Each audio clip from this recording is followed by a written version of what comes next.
hydrogen to be added? No, because these are already saturated compounds. So if any further more hydrogen cannot be added, therefore the degree of unsaturated compound becomes 0.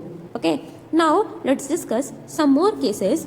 This degree of unsaturation is also known with the other names like double bond equivalent. This double bond equivalent is also written as saturated and unsaturated. Okay, saturated compounds are those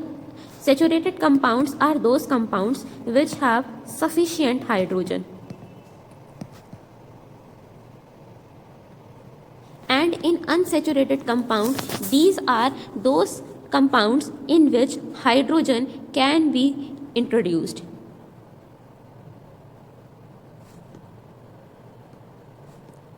In saturated compounds, what is the case? That as there are already sufficient hydrogen, therefore we don't need to add more hydrogens. Even there is not a possibility of adding hydrogen. However, removal or exchange is something different, but I am talking about the adding of hydrogen. So in saturated compounds, this is not possible. And in unsaturated compound means it has not been saturated. That's the thing in which hydrogen can be introduced. If I give you a real life example, I would like to give you the example of a scooter. Suppose you have a scooty, okay, and in the scooty, the tank of that petrol pump, the tank of that scooty is full. Suppose the scooty runs on petrol and there is full petrol. Now you don't want to add any petrol, or you cannot fill any further more petrol. So that is the example of saturated one. And suppose if only half of the tank is fulfilled, and there is a possibility that you can fill up more petrol or more any fuel in that. So that's the case of unsaturated one. I hope this is clear to you. Now I give you the examples of compounds. So let's discuss about the case of C2H6. So what will be the structure of C2H6? That is, this will be the skeleton of this structure. Now if I ask you that this is the carbon and this is the carbon, so both of these carbons have completed their 4 single bonds. Is there any possibility of adding hydrogen? Suppose if I want to add this hydrogen here, can I add? No, because the carbon has already completed its 4 bonds, so this cannot happen. So this is the example of saturated hydrocarbon, or you can say saturated organic compound. Okay, now let me give you some more examples. Suppose you have this structure. Suppose you have this structure. Suppose you have this structure. So here what is the case? That in all the conditions, carbon has completed its 4 bonds, okay, and there is no any place in which extra hydrogen can be added. So these all are the examples of saturated organic compound. Okay,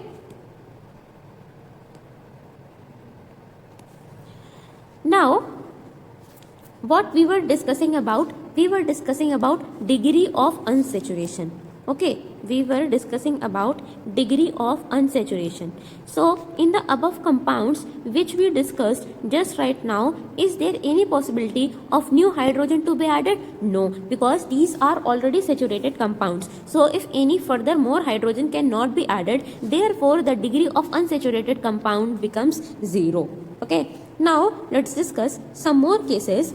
This degree of unsaturation is also known with the other names like double bond equivalent. This double bond equivalent is also written as DBE, right? It can also be written as hydrogen deficiency index. Okay, hydrogen deficiency index is written as HDI, and the degree of unsaturation, you know its name. So these all the 3 things are same. Suppose if we discuss the example of C3H6, so C3H6 can be formed either this way,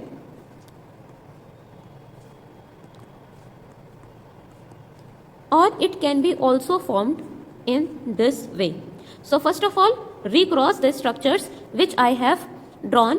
Just you cross check these structures and try to find out that how many carbons are there and how many hydrogens are there. So you will get to know that there are 3 carbons and 3 hydrogen. So in both of these cases, as you know that here there is only one pi bond, therefore we can say that the degree unsaturation or double bond equivalent is 1. Here it is the structure of C3H6. No matter you are observing that there is no pi bond here, everything is connected with a single bond, but this ring in itself is unsaturated and the degree bond equivalent is 1.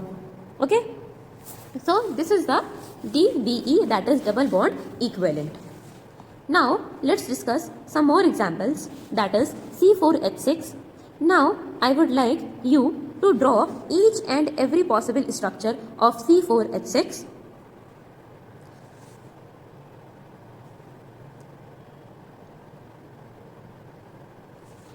So if you have tried, let me tell you that it can be written like this.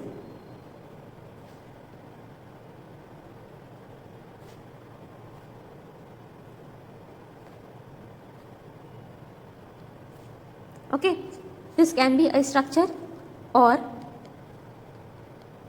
this can be the structure, or this can be the structure. Okay, this can also be the structure.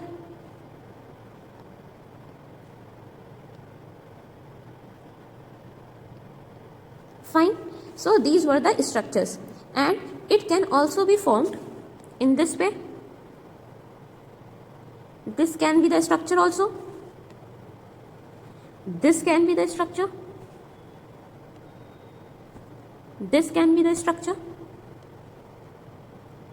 This can be your structure, or this can be your structure. Fine.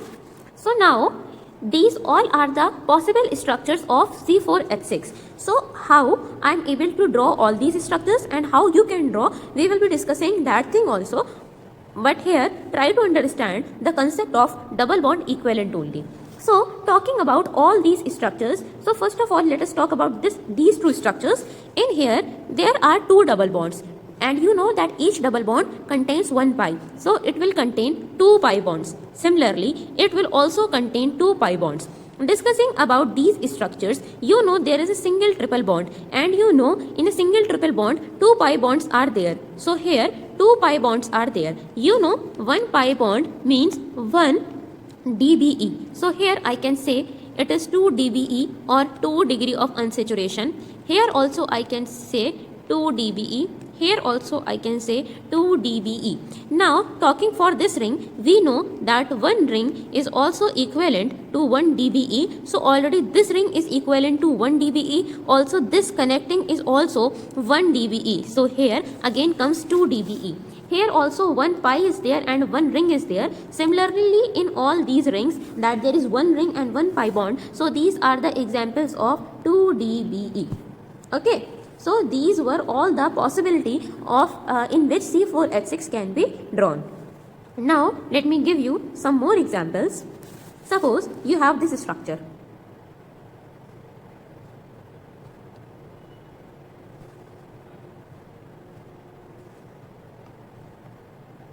Okay, and you have this structure.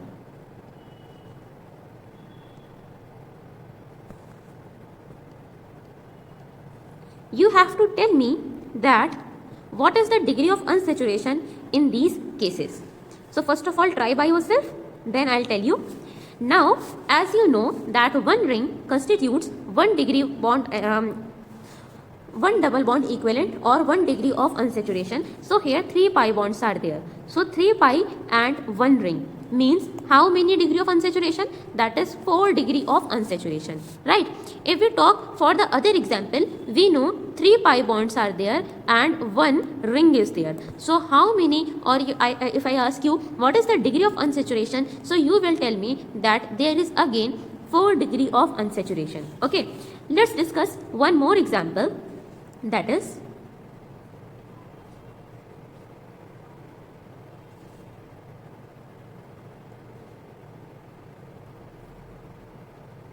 Okay. So here, what will be the degree of unsaturation? Apply the same concept. 2 rings means 2 degree of unsaturation. Okay. How many pi bonds are there? 1, 2, 3, 4 and 5 pi bonds are there. So what is the degree of unsaturation or double bond equivalent? That is 7. So if I conclude up to here, so the conclusion will be, or you can say the trick will be, every ring means what? Every ring means what? That is 1 degree of unsaturation or double bond equivalent, right?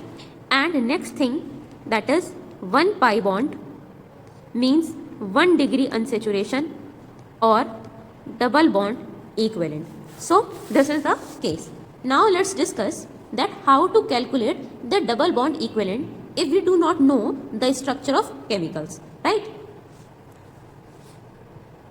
So we will learn one formula, that is of the degree of unsaturation, that is 2, or you can say twice the number of carbons plus 2 minus the number of hydrogen plus the number of nitrogen minus x upon 2.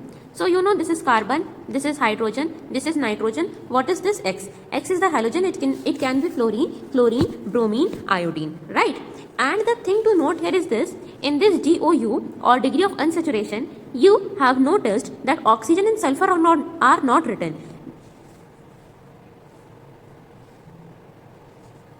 Because why they are not written? Because oxygen and sulfur, they do not affect degree of unsaturation. Okay? Actually, what is the reasons of other? That is, you know, hydrogen and halogen forms one bond with the carbon. In crowded classes, these gaps go unnoticed. With one-to-one mentoring, chemistry becomes logical and real improvement begins.